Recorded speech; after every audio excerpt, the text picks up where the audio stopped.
Opposition کو ایک بار پھر پارلیمنٹ میں بدترین ناکامی کا سامنا کرنا پڑا ہے۔ ایوان میں واضح برتری رکھنے کے باوجود اپوزیشن جماعتیں حکومت کو 8 بل ایک ہی دن میں منظور کروانے سے نہیں روک سکیں۔ جو بل ایک ہی دن میں مشترکہ اجلاس سے منظور کروائے گئے ان میں انسداد دہشت گردی قوانین میں ترمیم کا وہ بل بھی شامل ہے جس سے اس سے پہلے سینٹ نے مسترد کر دیا تھا۔ ایسا کیوں ہوا؟ اپوزیشن کی صفوں میں، اپوزیشن کی جیبوں میں وہ کھوٹے سکے کون سے ہیں جو اس اجلاس سے غیر حاضر رہے اور یوں انہوں نے ایک مرتبہ پھر اپوزیشن کو ناکام بنا دیا اور یہ تاثر مضبوط ہوا کہ حکومت عددی برتری نہ ہونے کے باوجود جب جو چاہے جس قسم کا قانون چاہے اسمبلی سے منظور کروا سکتی ہے۔ وہ ارکان جو اس اہم اجلاس سے غیر حاضر رہے وہ کون ہیں، ان کے نام کیا ہیں؟ کیا انہیں ٹیلی فون کر کے اس اجلاس سے غیر حاضر رہنے کو کہا گیا؟ اور ایک اور اہم ترین نکتہ یہ ہے کہ FATF کے نام پر جو قوانین پارلیمنٹ سے منظور کروائے جا رہے ہیں، کیا اس بات کا امکان موجود ہے کہ کل کو انہیں سیاسی مخالفین کے خلاف انتقامی کارروائیوں کے لیے ان کا بازو مروڑنے کے لیے استعمال کیا جا سکے؟ آج ہم اسی حوالے سے بات کریں گے۔ میں ہوں بلال غوری اور آپ دیکھ رہے ہیں ترازو۔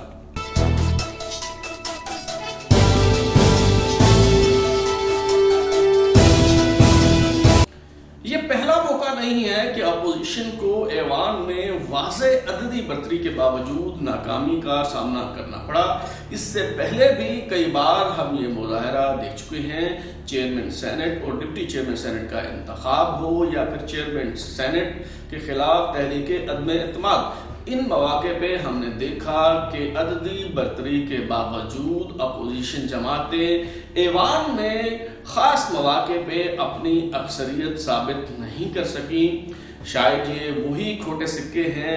اپوزیشن کی صفوں میں جن کے بارے میں حاصل بزنجو مرحوم نے کہا تھا کہ یہ جو ہیں یہ فیض کے لوگ ہیں۔ جب ان سے پوچھا گیا کہ آپ تو دعویٰ کر رہے تھے کہ ہمارے پاس برتری تھی، عددی برتری، اور تو وہ جب سینٹ میں کاؤنٹنگ ہوئی تو وہ لوگ کھڑے نہیں ہوئے، تو انہوں نے کیا جواب دیا آئیے پہلے یہ ہم سنتے ہیں۔ کیا ہے اور حاصل بزنجو صاحب آپ پریشان دکھائی دے رہے ہیں؟ میں بالکل پریشان نہیں ہوں۔ آپ پریشان نہیں ہیں؟ میں بالکل پریشان، میں کیوں پریشان ہوں؟ رات عشائیے میں آپ کہہ رہے تھے کہ 64 لوگ آپ کے ہوں گے، تو یہ کہاں گئے 64 لوگ؟ یہ 64 کھڑے نہیں تھے، تو یہ جب اندر گئے ہیں خفیہ رائے شماری میں، تو یہ کون لوگ ہیں 14 لوگ جو آپ سے؟ یہ جنرل فیض کے لوگ ہیں۔ جنرل فیض ISI کے چیف ہے، جانتے ہیں آپ؟ اس کے لوگ ہیں۔ یہ سسٹم کی ناکامی ہے کہ جیت ہے؟ اس موقع پر بھی اپوزیشن کی طرف سے یہ دعویٰ کیا گیا کہ ہم نے انکوائری کمیٹی بنا دی ہے، اس حوالے سے انکوائری کی جائے گی، ان لوگوں کا سراغ لگایا جائے گا جنہوں نے اس خاص موقع پہ اپوزیشن کو ڈچ کیا ہے، دھوکہ دیا ہے، جو اس موقع پہ جن کی وجہ سے اپوزیشن جماعتوں کو ہزیمت کا، شرمندگی کا، خجالت کا سامنا کرنا پڑا ہے۔ کہا گیا کہ انہیں سامنے لایا جائے گا، ان کے خلاف کارروائی کی جائے گی، لیکن آج کی تاریخ تک ان کے حوالے سے اس حوالے سے کوئی جو ہے پیش رفت نہیں ہوئی، نہ تو ان کے نام سامنے آئے اور نہ ہی ان کے خلاف کسی قسم کی کوئی کارروائی جو ہے وہ کی گئی ہے۔ جو بل منظور کیے گئے ہیں پارلیمنٹ کے مشترکہ اجلاس سے، ان میں کیا ہے، کون کون سی قابل اعتراض شکیں ہیں، ان کے کیا اثرات ہو سکتے ہیں، کس طرح سے انہیں سیاسی مخالفین کے خلاف جو ہے وہ استعمال کیا جا سکتا ہے، اس پہ بھی ہم بات کریں گے۔ لیکن پہلے ہم یہ جاننے کی کوشش کرتے ہیں کہ اپوزیشن کے وہ 36 ارکان پارلیمنٹ کون سے ہیں جو ایوان سے غیر حاضر رہے۔ انہیں معلوم تھا کہ یہ بہت اہم اجلاس ہے، اس میں قانون سازی ہونی ہے، اس میں یہ بل منظور کرانے کی کوشش کی جائے گی۔ ایک عذر تو اپوزیشن کی طرف سے یہ پیش کیا جا رہا ہے کہ حکومت کو معلوم تھا کہ یہ مشترکہ اجلاس کب ہونا ہے، لیکن اپوزیشن کو صرف چند گھنٹے پہلے یعنی ایک دن پہلے جو ہے رات کو 10 بجے اس اجلاس کے حوالے سے آگاہ کیا گیا۔ بہرحال پہلے ہم یہ جاننے کی کوشش کرتے ہیں کہ کون کون سے ارکان پارلیمنٹ ہیں جو اس اہم ترین اجلاس سے غیر حاضر رہے۔ سب سے پہلے ہم قومی اسمبلی کے جو ارکان ہیں جو اپوزیشن جماعتوں سے تعلق رکھنے والے جو اس اہم اجلاس سے غیر حاضر رہے، ہم ان کے نام جو ہیں وہ جاننے کی کوشش کرتے ہیں۔ جمعیت علماء اسلام فضل الرحمان گروپ جو ہے اس کے رکن قومی اسمبلی ہیں NA11 سے کوہستان کا یہ علاقہ ہے آفرین خان، یہ اس اہم ترین اجلاس سے جو ہیں وہ غیر حاضر تھے۔ اس کے بعد ANP کے رہنما ہیں امیر حیدر خان ہوتی جو NA21 مردان سے رکن قومی اسمبلی ہیں، یہ بھی پارلیمنٹ کے اس مشترکہ اجلاس میں موجود نہیں تھے۔ PTM کے رہنما ہیں علی وزیر جو NA50 وزیرستان سے MNA منتخب ہوئے، وہ بھی پارلیمنٹ میں موجود نہیں تھے، اگرچہ محسن داوڑ صاحب جو ہیں وہ موجود تھے پارلیمنٹ میں، لیکن علی وزیر صاحب جو ہیں وہ وہاں موجود نہیں تھے، اور یہ آزاد امیدوار کے طور پہ منتخب ہوئے ہیں، اور ابھی بھی ان کا تعلق کسی پارٹی سے نہیں ہے، ویسے یہ PTM سے جو ہے تعلق ان کا بتایا جاتا ہے۔ آگے چلتے ہیں جی، NA136 لاہور سے رکن قومی اسمبلی ہیں افضل کھوکھر صاحب، جن کا تعلق پاکستان مسلم لیگ نواز سے ہے، یہ بھی اس اہم ترین اجلاس میں موجود نہیں تھے، غیر حاضر تھے۔ اس کے بعد NA145 پاک پتن کا حلقہ ہے، جہاں سے احمد رضا مانیکا جو ہیں وہ رکن قومی اسمبلی ہیں، یہ خاور مانیکا کے بھائی ہیں، یہ بشرا بی بی کے جو صاحب شوہر ہیں خاور مانیکا، ان کے بھائی ہیں، لیکن یہ پاکستان مسلم لیگ نواز کے ٹکٹ پر وہاں سے MNA منتخب ہوئے ہیں، یہ بھی اس اہم اجلاس میں موجود نہیں تھے۔ اس کے بعد NA168 بہاول نگر کا حلقہ ہے قومی اسمبلی کا، جہاں سے احسان الحق باجوہ صاحب جو ہیں، یہ باجوہ ہیں لیکن یہ مسلم لیگ نون کے ٹکٹ پر بہاول نگر NA168 سے منتخب ہوئے تھے MNA، یہ بھی اس اہم ترین اجلاس میں موجود نہیں تھے۔ NA171 بہاولپور کا حلقہ ہے قومی اسمبلی کا، جہاں سے ریاض حسین پیرزادہ جو ہیں وہ MNA ہیں، یہ بھی اس خصوصی اجلاس میں موجود نہیں تھے۔ مشترکہ اجلاس جو تھا پارلیمنٹ کا، ہو سکتا ہے ان کی کوئی مجبوری رہی ہو، کوئی عذر ہو، کوئی کسی وجہ سے یہ شریک نہیں ہو سکے ہوں، لیکن اگر آپ نے چند روز پہلے قومی اسمبلی میں ان کی تقریر سنی ہے جس میں یہ بتا رہے ہیں، زمینوں کے قبضوں کے حوالے سے کوئی بات کر رہے ہیں، تو میرا خیال ہے کہ اس تقریر کے بعد یہ فیصلہ کرنا مشکل نہیں کہ ان کی کیا مجبوریاں رہی ہوں گی۔ اس کے بعد چلتے ہیں جی، NA203 قومی اسمبلی کا حلقہ ہے کمبر شہداد کوٹ، جہاں سے میر عامر علی خان مکسی جو ہیں وہ پیپلز پارٹی کے MNA ہیں، یہ بھی اس اجلاس میں موجود نہیں تھے۔ اسی طرح NA204 گھوٹکی میں قومی اسمبلی کا حلقہ ہے سندھ میں، یہاں سے پیپلز پارٹی کے جو MNA ہیں خالد احمد خان لنڈ، یہ بھی قومی اسمبلی اور پارلیمنٹ سینٹ کا یہ جو مشترکہ اجلاس تھا اس کے اندر موجود نہیں تھے۔ اس کے بعد NA206 سکھر کا جو قومی اسمبلی کا حلقہ ہے، سید خورشید احمد شاہ پیپلز پارٹی کے رہنما ہیں، یہاں سے رکن قومی اسمبلی ہے، شاید ان کا پروڈکشن آرڈر جو ہے وہ جاری نہ ہوا ہو، وہ بہرحال خورشید شاہ صاحب بھی جو ہیں اسمبلی کا جو ریکارڈ ہے اس کے مطابق غیر حاضر تھے اس سیشن سے۔ اسی طرح NA213 بے نظیر آباد کا حلقہ ہے قومی اسمبلی کا، یہ ضلع نواب شاہ کہلاتا تھا، جسے اس کا نام بدل کے بے نظیر آباد رکھ دیا گیا ہے۔ تو یہاں سے آصف علی زرداری صاحب جو ہیں وہ رکن قومی اسمبلی منتخب ہوئے تھے، تو زرداری صاحب بھی جو ہیں باوجود اس اجلاس میں شریک نہیں ہو سکے۔ NA217 سانگڑ سے روشن الدین جنیجو جو ہیں وہ پیپلز پارٹی کے MNA ہیں، وہ بھی پارلیمنٹ کے اس مشترکہ اجلاس سے غیر حاضر تھے۔ NA223 موٹیاری کا جو حلقہ ہے قومی اسمبلی کا، مخدوم زادہ جمیل الزمان جو مخدوم امین فہیم کے صاحبزادے ہیں، وہ یہاں سے رکن قومی اسمبلی ہیں، یہ بھی پارلیمانی ریکارڈ کے مطابق، قومی اسمبلی کے ریکارڈ کے مطابق جو ہے اس اجلاس سے غیر حاضر تھے۔ اسی طرح NA229 یہ بھی سندھ کا حلقہ ہے، بدین کا قومی اسمبلی کا، جہاں سے میر غلام علی طالپور جو ہیں وہ پیپلز پارٹی کے MNA ہیں، یہ بھی اس اہم ترین اجلاس میں موجود نہیں تھے۔ NA269 خزدار کا جو قومی اسمبلی کا حلقہ ہے، وہاں سے اختر مینگل صاحب جو ہیں وہ MNA ہیں، وہ حکومت کے حلیف ہوا کرتے تھے مگر پھر حریف ہو گئے، انہوں نے حکومتی اتحاد سے علیحدگی کا اعلان کر دیا۔ اب یہ فیصلہ کرنا دشوار ہے کہ وہ آیا حلیف ہیں حکومت کے یا حریف ہیں، اپوزیشن میں ہیں یا نہیں ہیں، بہرحال وہ بھی اس اہم ترین اجلاس میں موجود نہیں تھے۔ اب ہم دیکھتے ہیں جو ایوان بالا ہے، سینٹ ہے، اس کے کون کون سے ارکان ہیں جو اس اہم ترین اجلاس میں شریک نہیں ہوئے۔ سب سے پہلے نظر ڈالتے ہیں مسلم لیگ نون جو ہے اس کے سینیٹرز پہ کہ ان میں سے کون کون سے جو سینیٹرز ہیں وہ اس اہم ترین اجلاس میں شریک نہیں ہوئے۔ اسحاق ڈار صاحب جو ہیں وہ بیرون ملک ہیں، انہوں نے ابھی تک اپنے عہدے کا حلف ہی نہیں لیا، ان کی رکنیت معطل کی ہوئی ہے ایوان نے، تو ظاہر ہے وہ بھی غیر حاضر تھے اس ایوان سے۔ چودھری تنویر حسین صاحب جو نون لیگ کے سینیٹر ہیں، یہ جب نون لیگ کے ذرائع بتاتے ہیں کہ چاہے یہ چیئرمین اور ڈپٹی چیئرمین سینٹ کے انتخاب کا مرحلہ ہو یا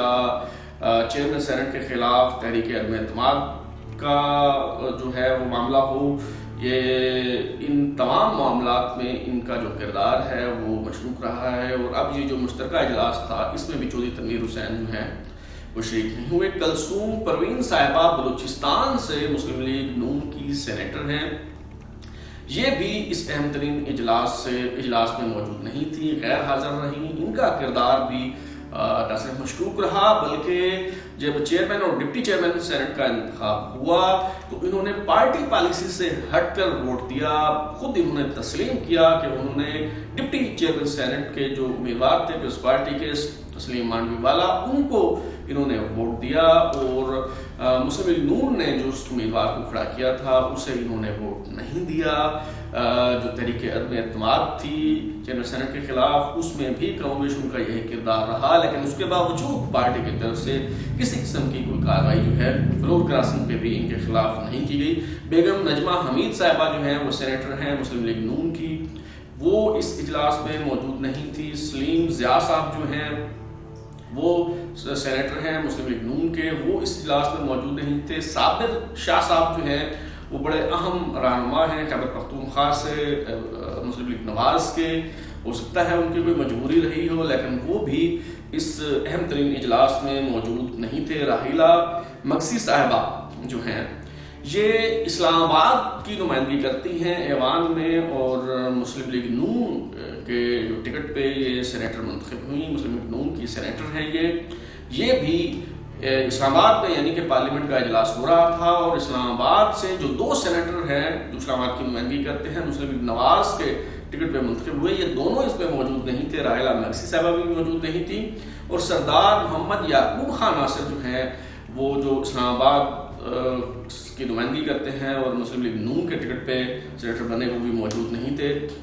جمعیت علماء اسلام فضل الرحمان JUIF کی بات کرتے ہیں، مولانا عطاء الرحمان صاحب جو ہیں وہ اس اہم ترین اجلاس میں موجود نہیں تھے۔ طلحہ محمود صاحب جو ہیں وہ JUI کے سینیٹر ہیں، وہ ایسے اہم مواقع پہ جو ہیں وہ اکثر اجلاس میں شرکت نہیں کر پاتے، شاید کوئی مجبوری رہی ہو،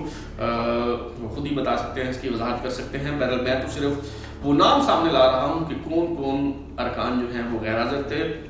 میرا مقصد کسی کے پہ کوئی الزام لگانا ہرگز نہیں ہے۔ اس طرح نیشنل پارٹی سے ڈاکٹر اشوک کمار جو ہیں وہ اس اہم ترین اجلاس میں غیر حاضر تھے۔ اس طرح نیشنل پارٹی کے طاہر بزنجو صاحب جو ہیں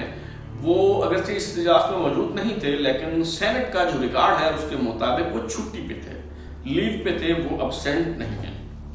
PK کے سردار محمد شفیق ترین جو ہیں وہ بھی اس اہم ترین اجلاس میں شریک نہیں ہو سکے، کیا وجوہات نہیں وہ خود ہی بتا سکتے ہیں۔ اسی طرح پیپلز پارٹی کے جو سینیٹرز ہیں اگر ان کا آپ جائزہ لیں تو روبینہ خالد صاحبہ پیپلز پارٹی کے سینیٹر ہیں، وہ اس اجلاس میں شریک نہیں ہوئی۔ فاروق نائک صاحب جو ہیں وہ بڑے اہم رہنما ہیں پیپلز پارٹی کے، سابق وزیر قانون ہیں، وہ اس اجلاس میں شریک نہیں ہوئے۔ پیپلز پارٹی کے سندھ سے سینیٹرز ہیں عماد الدین شوقین، تو یہ شوقین صاحب بھی جو ہیں وہ اس اجلاس میں شریک نہیں ہوئے۔ اس طرح اسلام الدین شیخ صاحب جو ہیں یہ بھی اس اہم ترین اجلاس میں شریک نہیں ہوئے، پیپلز پارٹی کے سینیٹر ہیں سندھ سے۔ مصطفیٰ نواز کھوکھر صاحب بہت متحرک ہیں، بہت فعال ہیں، بہت آگے دکھائی دیتے ہیں، لیکن اس اجلاس میں جو ہے وہ موجود نہیں تھے، سینیٹر ہیں پیپلز پارٹی کے۔ ہو سکتا ہے فلائٹ نہ ملی ہو، کوئی اور معاملہ بھی ہو سکتا ہے۔ بہرحال میرا مقصد صرف اعداد و شمار اور حقائق کو سامنے رکھنا ہے، باقی آپ خود فیصلہ کر سکتے ہیں۔ آزاد امیدوار ہیں بلوچستان سے، آزاد منتخب ہوئے تھے سینیٹر محمد یوسف بدینی صاحب بلوچستان سے، یہ بھی ایوان میں موجود نہیں تھے اس اہم ترین اجلاس میں۔ اور دلچسپ بات یہ ہے کہ جتنے بھی سینیٹرز آزاد منتخب ہوئے ہیں وہ اس اجلاس میں موجود نہیں تھے۔ مثال کے طور پر فاٹا سے جو آزاد منتخب ہوئے سینیٹر دلاور خان صاحب وہ اس میں موجود نہیں تھے۔ فاٹا سے ہی جو سینیٹر ہیں آزاد منتخب ہوئے ہلال الرحمان صاحب وہ اس اجلاس میں موجود نہیں تھے۔ اسی طرح فاٹا سے ہی حاجی مومن خان آفریدی یہ بھی آزاد منتخب ہوئے تھے، یہ اس اہم اجلاس میں موجود نہیں تھے۔ اسی طرح شمیم آفریدی جو ہے سینیٹر وہ بھی فاٹا سے جو ہے وہ منتخب ہوئے، آزاد منتخب ہوئے، وہ بھی اس اہم ترین اجلاس میں جو ہے وہ موجود نہیں تھے۔ میں دوبارہ یہ وضاحت کر دوں کہ میرا مقصد کسی کی کردار کشی کرنا نہیں ہے، کسی پہ کوئی الزام لگانا نہیں ہے، لیکن یہ بہت اہم اجلاس تھا، اس میں جو لوگ غیر حاضر رہے ان کے حوالے سے شکوک و شبہات پیدا ہونا وہ ایک فطری سی بات ہے۔ اور پھر اپوزیشن رہنماؤں کی طرف سے ہی یہ کہا گیا، یہ دعویٰ کیا گیا کہ باقاعدہ ٹیلی فون کالز موصول ہوئیں کچھ ارکان پارلیمنٹ کو، ان کو یہ کہا گیا کہ آپ اس اہم ترین اجلاس میں آپ نے جو ہے وہ شریک نہیں ہونا، جس کے بعد جو کچھ ارکان ہیں وہ اس میں شریک نہیں ہو سکے۔ تو یہ جب تک یہ کھوٹے سکے آپ انہیں کہیں، آپ انہیں کچھ بھی کہہ لیں، لیکن یہ بزنجو صاحب نے جو فرمایا تھا جس کے لوگ بھی آپ انہیں سمجھیں، لیکن جب تک یہ لوگ اپوزیشن کی صفوں میں موجود ہیں اس وقت تک جو ہے وہ اپوزیشن پارلیمنٹ میں ایوان میں عددی برتری کی بنیاد پر کوئی قدم نہیں اٹھا سکتی، کوئی کامیابی حاصل نہیں کر سکتی۔ یہ تو میرا خیال ہے کہ بہت اچھی طرح سے یہ بات واضح ہو گئی ہے۔ اچھا، اب ہم آتے ہیں اس طرف کہ یہ جو بل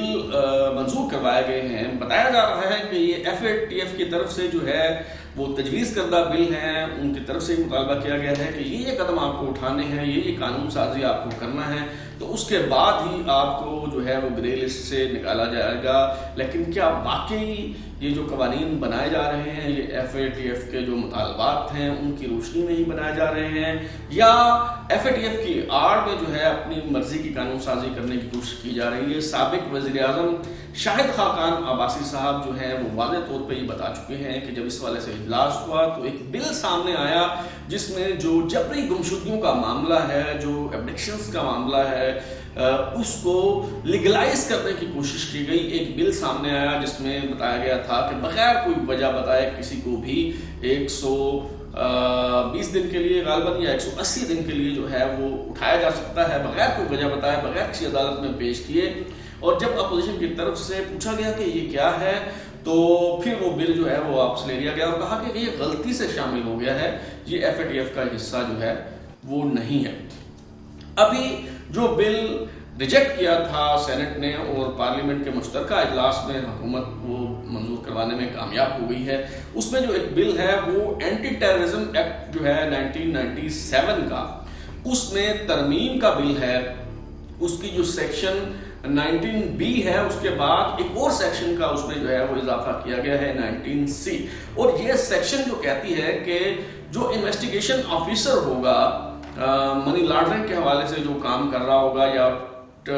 ٹیررسٹ جو ہیں ان کو فائنینسنگ کے حوالے سے جو ہے جو تحقیقات کر رہا ہوگا، اس کو یہ اختیار حاصل ہوگا کہ وہ عدالت سے اجازت لے کے کسی بھی شخص کی 60 دن کے لیے جاسوسی کر سکے گا، وہ اس کی کالز ریکارڈ کر سکے گا، کالز انٹرسپٹ کر سکے گا، وہ اس کے کمپیوٹر ڈیٹا تک رسائی حاصل کر سکے گا، وہ اس کے بینک اکاؤنٹ تک رسائی حاصل کر سکے گا، وہ اس شخص کی مکمل نگرانی جو ہے وہ کر سکے گا، اور پھر اس میں 60 دن کی مزید توسیع بھی کی جا سکتی ہے۔ یعنی مقدمہ بنائے جانے سے پہلے، کوئی FIR درج ہونے سے پہلے 120 دن تک جو انویسٹیگیٹنگ آفیسرز ہیں وہ FIA کے بھی ہو سکتے ہیں، وہ نیب کے بھی ہو سکتے ہیں، وہ کسی اور ادارے کے بھی ہو سکتے ہیں، تو وہ کسی بھی شخص کی جو ہے وہ نگرانی کر سکیں گے، جاسوسی کر سکیں گے، اس کے ٹیلی فون کالز ریکارڈ کر سکیں گے، اس کے کمپیوٹر کا جو ڈیٹا ہے، اس کی جو بینکنگ ٹرانزیکشنز ہیں ان تک جو ہے وہ رسائی حاصل کر سکیں گے۔ یہ بہت خطرناک شک ہے۔ پوری دنیا میں جو جاسوسی ہے اس کو لیگلائز کرنے کی یہ بدترین مثال ہے، اور اس سے نظر یہ آ رہا ہے کہ جو بعض کا جو شکیں ہوتی ہیں، جو قوانین ہوتے ہیں، جو بل ہوتے ہیں، ان میں کوئی مسئلہ نہیں ہوتا، اس میں کوئی دقت نہیں ہوتی، اس میں کوئی پریشانی نہیں ہوتی، لیکن اصل پریشانی یہ ہے کہ ہمارے ملک میں قوانین کا غلط استعمال کیا جاتا ہے، مس یوز کیا جاتا ہے، مس انٹرپریٹ کیا جاتا ہے، اور پھر الٹیمیٹلی اس کو سیاسی مخالفین یا حکومت کے جو ناقدین ہوتے ہیں ان کا بازو مروڑنے کے لیے، انہیں جھکانے کے لیے، انہیں گرانے کے لیے جو ہے وہ ان قوانین کو استعمال کیا جاتا ہے۔ ابھی تو تحریک انصاف کی جو حکومت ہے وہ ان قوانین کو منظور کروا رہی ہے، اور وہ اپنی اس کامیابی پر، اس کامرانی پر، اس فتح پر تحریک انصاف کی حکومت جو ہے وہ بہت خوش دکھائی دیتی ہے۔ لیکن پاکستان کی تاریخ کا سبق یہ ہے کہ جب بھی اس طرح کا کوئی گڑھا کھودا گیا ہے اپنے ناقدین کے لیے، سیاسی مخالفین کے لیے، ان کے وکٹمائزیشن کی نیت سے، تو الٹیمیٹلی وہ گڑھا کھودنے والا خود ہی اس گڑھے کے اندر گرا ہے۔ چھوٹی سی ایک دو مثالیں دے کر بات ختم کروں گا۔ آپ دیکھیں کہ ذوالفقار علی بھٹو کے دور میں جب حیدرآباد سازش کیس جو تھا، اس میں جب نیب کے جو رہنما تھے ان کا ٹرائل ہو رہا تھا، تو ذوالفقار علی بھٹو صاحب نے ایک قانون بنایا، انہیں بھی عددی برتری جو ہے وہ حاصل تھی، وہ جو چاہتے تھے وہ کر سکتے تھے، تو انہوں نے ایک قانون بنایا کہ پاکستان کی عدالتوں میں کوئی غیر ملکی وکیل جو ہے وہ پیش نہیں ہو سکتا۔ اس کا مقصد یہ تھا کہ نیب کے جو رہنما ہیں وہ چونکہ پاکستان میں انہیں کوئی اچھا وکیل دستیاب نہیں ہو رہا تھا، تو وہ باہر سے کسی وکیل کو انگیج نہ کر سکے۔ یہ قانون بن گیا، لیکن چند سال بعد ہی، کچھ عرصہ بعد ہی یہ قانون ذوالفقار علی بھٹو کے گلے پڑ گیا، کیونکہ جب ذوالفقار علی بھٹو کے خلاف نواب احمد رضا قصوری کے قتل کا مقدمہ چل رہا تھا لاہور ہائی کورٹ میں، اس کی سماعت کا سلسلہ جاری تھا، جب ٹرائل ہو رہا تھا، تو ذوالفقار علی بھٹو صاحب کی جو ایک بیگم ہیں جو اس وقت لندن میں تھیں، بنگال سے ان کا تعلق تھا، بنگلہ دیش سے، تو انہوں نے ایک غیر ملکی وکیل، انتہائی قابل وکیل کی خدمات حاصل کی، انہیں پاکستان بھیجا، اور وہ پاکستان آئے تاکہ وہ ذوالفقار علی بھٹو کے مقدمے کی پیروی کر سکے، لیکن وہی قانون جو بھٹو صاحب نے بنایا تھا، اس قانون کی وجہ سے انہیں پیروی کرنے کی اجازت نہیں دی گئی، اور یوں بھٹو صاحب کو پھانسی ہو گئی۔ اگر یہ قانون نہ ہوتا تو شاید آج تاریخ مختلف ہوتی۔ اسی طرح آپ دیکھیں کہ نواز شریف صاحب جب وزیر اعظم تھے، ان کا دوسرا دور حکومت، اس کے اندر انہوں نے یہی جس کی ہم نے بات کی، انسداد دہشت گردی کا قانون انہوں نے بنایا، انسداد دہشت گردی کی عدالتیں بنائیں، اور پھر انہی عدالتوں میں ان کا ٹرائل ہوا اسی قانون کے تحت، اور پھر انہیں ہائی جیکنگ کا جو مقدمہ تھا اس میں سزا سنائی گئی۔ یہ اس طرح کی بے شمار مثالیں جو ہیں وہ دی جا سکتی ہیں۔ یہ تاریخ کا سبق ہے، اور میرے خیال میں جو لوگ تاریخ کا سبق یاد نہیں کرتے،